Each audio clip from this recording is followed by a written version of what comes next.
샬롬, 하나님과 동행하는 새벽기도회 달라스 임마누엘 교회 권성철 목사입니다. 오늘도 하나님과 동행하며 풍성함을 누리시는 저와 여러분 되시길 주님의 이름으로 축복합니다. 오늘 말씀은 사무엘상 25장 1절 한 절의 말씀을 함께 봉독하겠습니다. 사무엘이 죽음에 온 이스라엘 무리가 모여 그를 두고 슬피 울며 라마 그의 집에서 그를 장사한지라. 다윗이 일어나 바란 광야로 내려가니라. 아멘. 하나님의 말씀입니다. 우리가 인생을 살아가다 보면 믿고 의지하던 어떤 끈이 끊어지는 경험을 하게 됩니다.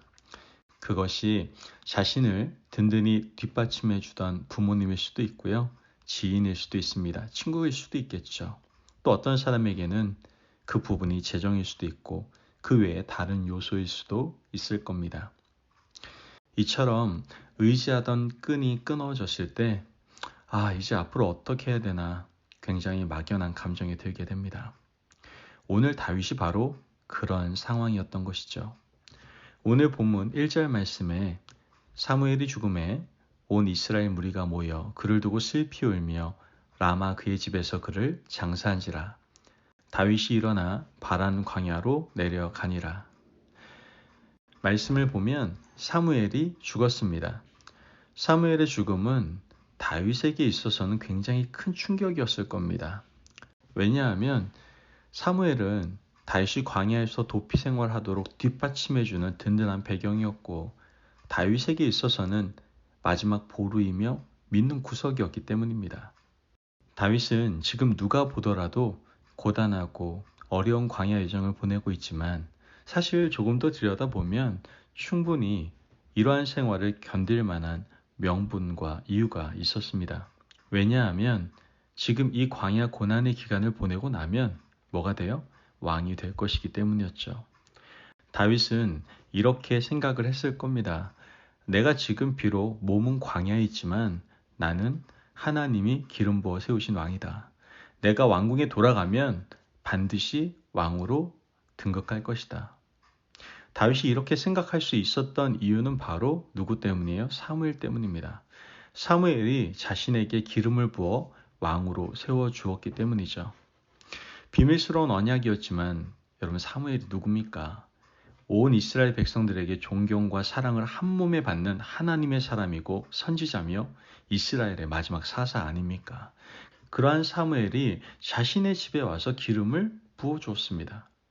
가족들만 모인 자리에서 가진 왕의 기름 부음 의식이었지만 사무엘이 주관했기 때문에 훗날 그의 보증을 받아 다윗은 왕이 될 수 있다라고 충분히 생각했던 것이죠.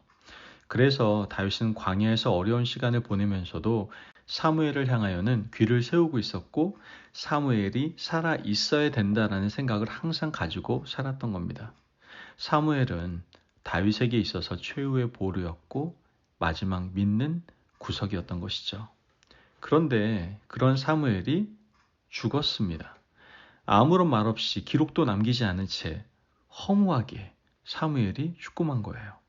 이제 다윗이 왕 되는 것을 누가 보장해 준답니까? 이렇게 어려운 일을 마다하지 않고 고생하고 다니는 보상은 이제 누가 해주는 겁니까? 물론 다윗의 가족들이 사무엘이 다윗에게 기름 붓는 것을 보았지만 그거 누가 믿어주겠습니까?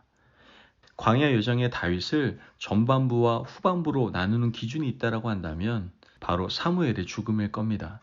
사무엘의 죽음 이전의 다윗은 믿는 구석인 사무엘의 끈을 붙들고 살았습니다. 그런데 사무엘이 죽었어요. 다윗은 지금부터가 진짜였던 것이죠.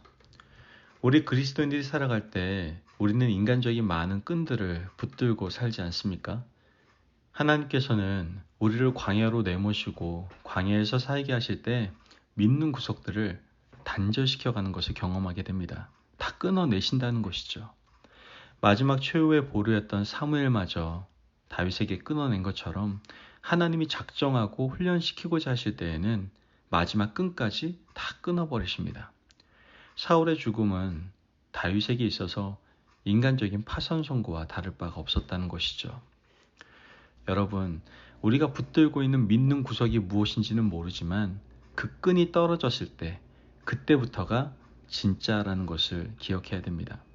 하나님께서는 다윗에게 이제 정말 모든 것을 다 끊어버리시고 하나님 한 분만 바라보게 하셨습니다. 그때부터가 진짜였던 거예요. 여러분, 인간적인 모든 기댈 수 있을 만한 것들이 끊어지고 사라졌을 때 그때부터는 모든 소망 하나님께 두고 영적인 올인 상태로 살아가시기를 주님의 이름으로 축복합니다. 아멘. 그러므로 오늘 하루도 우리의 마음을 잘 지키시고 모든 소망이 끊어져도 하나님 한 분만을 바라보며 그 하나님만을 의지함으로 하나님께서 허락하신 소망 가운데 살아가시는 복된 하루가 되시길 주님의 이름으로 축복합니다. 아멘. 기도하겠습니다. 사랑이 많으신 하나님 감사합니다. 오늘도 우리에게 귀한 말씀의 은혜 허락하심을 감사합니다. 하나님, 모든 소망의 끈이 끊어졌을 때 오직 하나님만 붙잡고 살게 하여 주옵소서. 오직 소망을 하나님께 두고 살아가는 하나님의 사람, 지혜로운 삶을 살아가는 저희들 될 수 있도록 주님 도와 주옵소서. 감사함이 예수님의 이름으로 기도합니다. 아멘. 오늘도 하나님과 동행하며 풍성함을 누리시는 저와 여러분 되시길 주님의 이름으로 축복합니다. 여러분, 소망의 근원 되시는 하나님만을 바라보시고 인간적인 소망이 다 끊어졌을 때 그 하나님의 섭리와 사랑을 의지하며 하나님께서 허락하신 소망 가운데 살아가시기를 바랍니다. 말씀 안에서 승리하십시오.